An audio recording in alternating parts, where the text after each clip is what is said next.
The night before our wedding, I learned the most humiliating truth of my life. He was never the one, just a stand-in until you came back. Her words sliced through me like a blade. Every moment we shared, every promise she made, nothing was real. I wasn't her love, I was her backup plan. For years, I gave her my heart, my loyalty, my future. And all along, she was just waiting for someone else. But what she didn't know, I wasn't the fool she thought I was, and by tomorrow, she'd realize she had lost everything. For 3 years, I played the role of the perfect. No matter what she needed, I was there. I met Clara at a time when she was at her lowest. The man she loved had left the country, and in her heartbreak, she turned to me. At first, I was nothing more than a shoulder to lean on, the friend who stayed up all night listening to her cry over him. But then, something changed. I fell for her. Clara was the kind of woman who made everything feel effortless. She was elegant, with a quiet charm that pulled people in. When she smiled, it felt like the whole world paused. And for some reason, she let me into her life. She didn't love me at first, I knew that. But I told myself that if I stayed, if I showed her how much I cared, maybe just maybe she would see me the way I saw her. So I gave her everything, every morning. I brought her coffee the way she liked it, 1 sugar, a splash of cream. When she felt stressed, I surprised her with flowers. I learned every little thing about her. From the way she tied her hair when she was deep in thought, to how she craved strawberry ice cream when she was upset. She started leaning on me more, calling me when she needed advice, when she was scared. When she felt alone, she started smiling more when I was around, started reaching for my hand without thinking. And when she finally told me, "Matthew, I don't know what I'd do without you," I believed we were real. I believed I was the one she wanted. The day I proposed, I had never been so sure of anything in my life. We were in the city, just walking. After dinner, when I stopped in the middle of the quiet street, pulled out the ring, and looked at her. "Clara, marry me." Her breath hitched, and for a moment, I saw something in her eyes, hesitation. Just for a second. But then she smiled, nodded, and whispered, "Yes." That was all I needed. The wedding was set. I spent months planning every detail, making sure it was everything she wanted. I was ready to give her forever. I thought she was ready too. But love makes you blind. It makes you ignore the things that should be obvious. The times she hesitated when I talked about our future. The way she flinched whenever someone mentioned his name. The nights she stayed out late, saying she needed space. Still, I didn't question it because I loved her, and I thought she loved me. But the night before our wedding, I learned the truth. I was never her choice. I was just a placeholder the night before our wedding.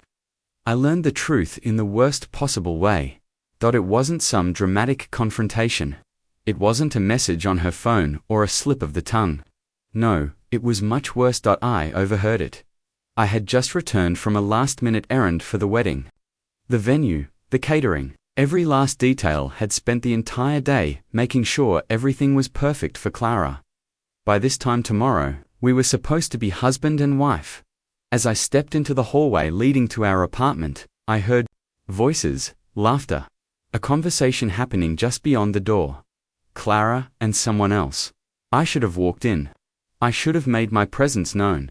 But something held me back, and then I heard it. I never loved him. Matthew was just a stand-in.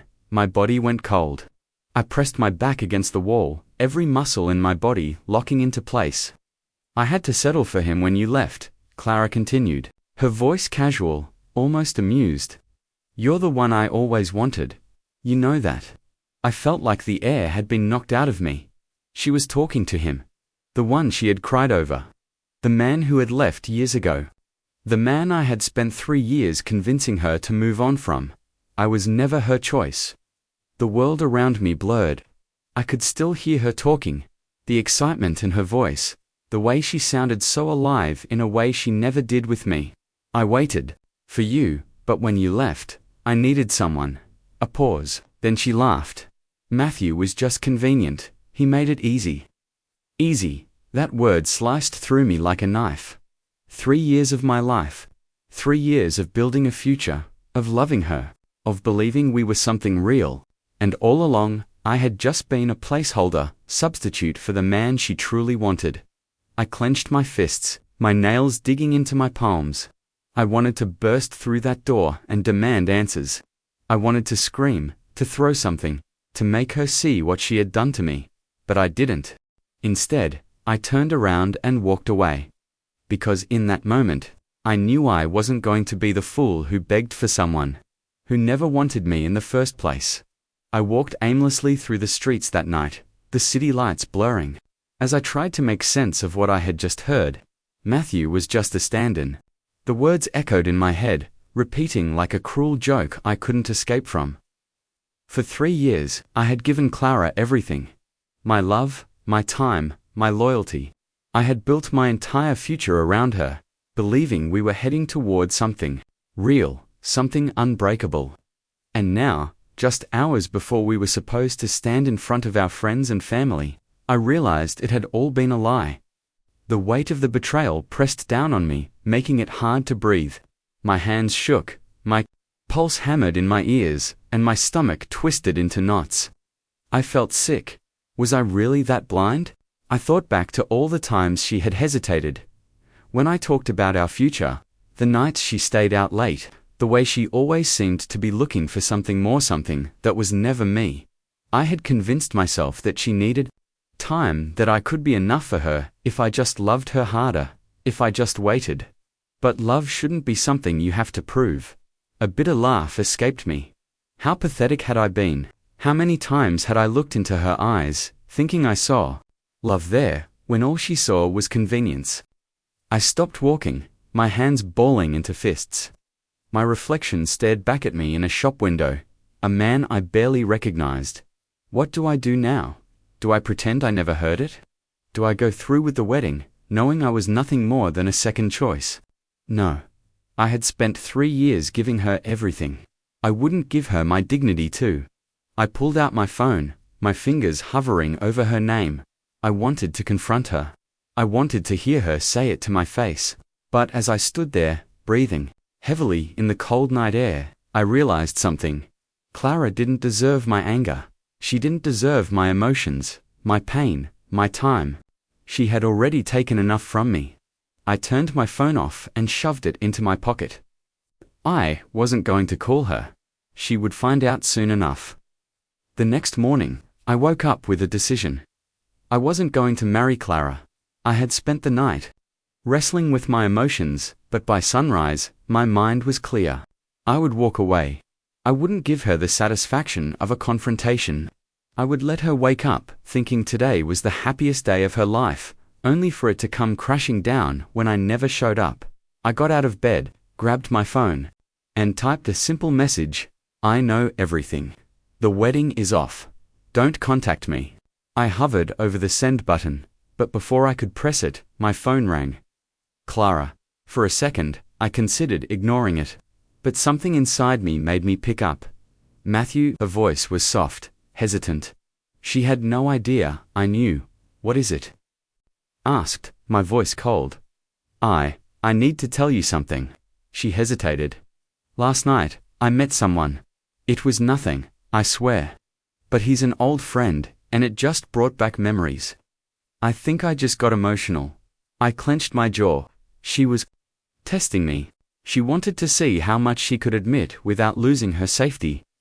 Net me, emotional, I echoed. Yeah, she sighed. I just needed to clear my head before the wedding. But I love you, Matthew. You know that, right? I nearly laughed. She was still lying. Even when she had already chosen someone else, she wanted to keep me as an option. I see, I said evenly. So it was just memories. Yes, she said quickly.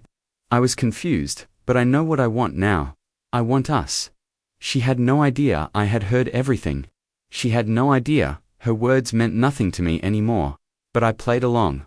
Okay, I said, my voice steady. I'll see you at the wedding. She let out a breath of relief. I love you, she whispered.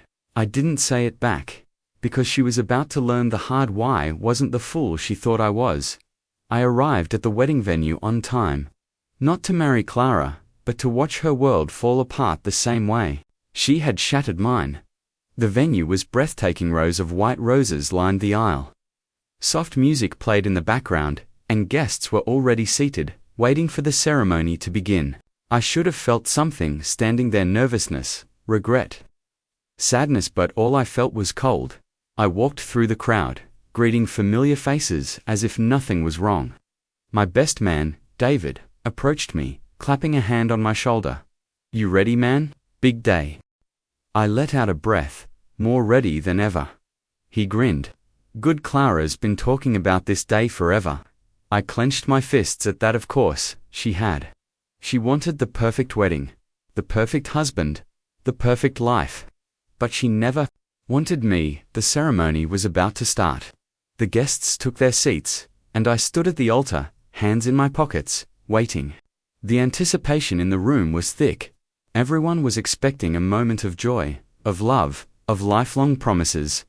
They had no idea what was about to happen, and then she appeared. Clara walked down the aisle in a flowing white gown, her face radiant with happiness. The very sight of her made my stomach turn. How could she stand there, smiling at me, knowing what she had done?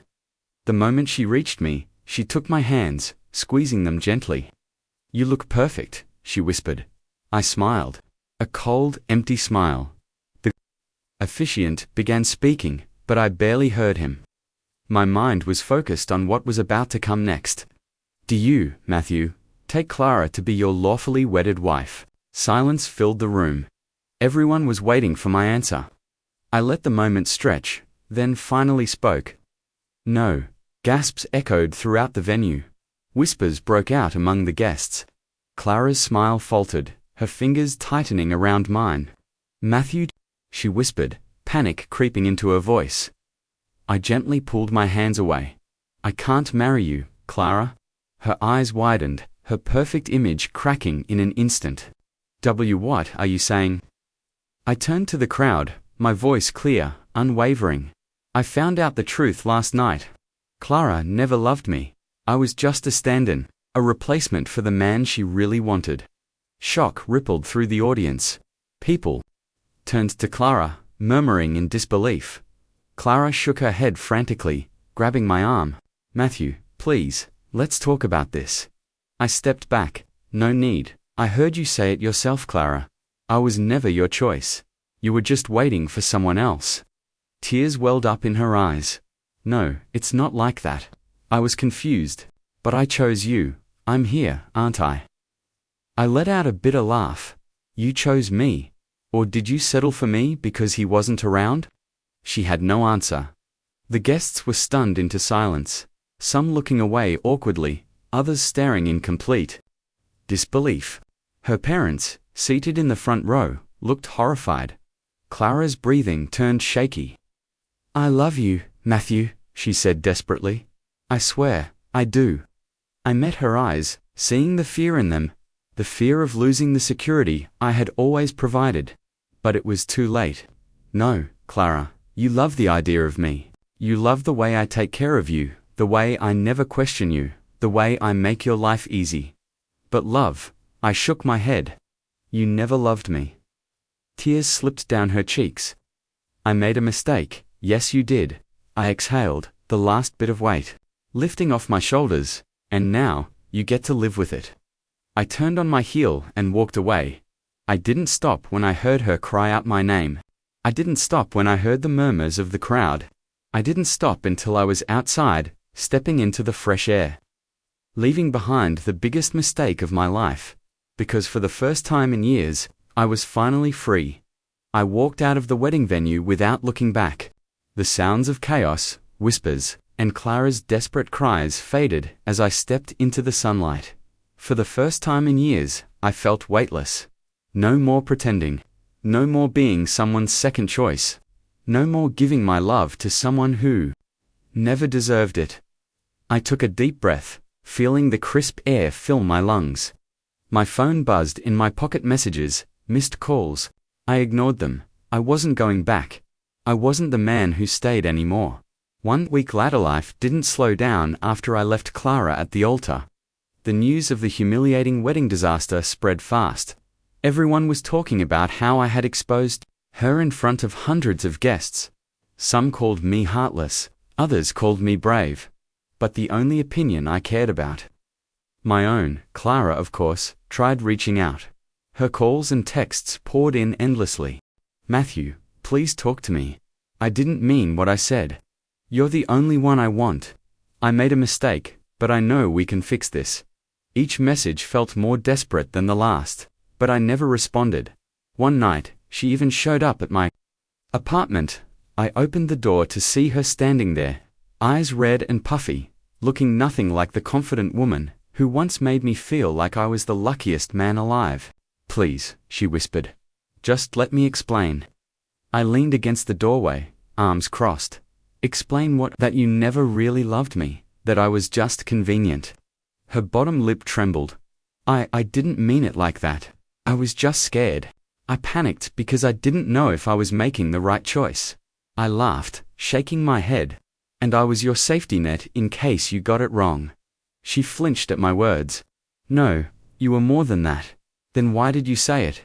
I asked, my voice calm. She had no answer. I watched her struggle to find words, to convince me that everything wasn't what it seemed. But it was. I had heard the truth straight from her mouth. Finally, she broke down. "I don't want to lose you," she whispered. I looked at her, really looked at her, and realized something. Clara wasn't in love with me. She was in love with the idea of me. She loved having someone who would move mountains for her. Someone who worshipped her, made her feel secure, made life easy. But she never loved me, and I wasn't going to be that man anymore. "You lost me the moment you called me a stand-in." Her tears spilled over. "Matthew," I shook my head. "Goodbye, Clara." And just like that, I closed the door on her and on everything we ever were. 1 month later, life moved on. I poured myself into my work, spent time with real friends, and did something I hadn't done in a long time. Lived for myself. No more bending over backward for someone who didn't appreciate me. No more chasing validation from a woman who never saw my worth. One day, as I was leaving a meeting, I got a message from David. "David, dude, have you seen this?" He sent a screenshot of a social media post. Clara was officially back with him. The man she had been waiting for, the one she had once told me was her past. And just like that, I felt nothing. No jealousy, no regret, no pain. I smirked. Of course, she went back to him. Because that's who she had been waiting for all along. I typed back, "Good for them." David replied with laughing emojis. "Bet he doesn't know what he signed up for." I chuckled, shaking my head. Not my problem anymore. I put my phone away, stepped outside, and let the sun warm my face. For the first time in years, I wasn't looking back. I was finally free.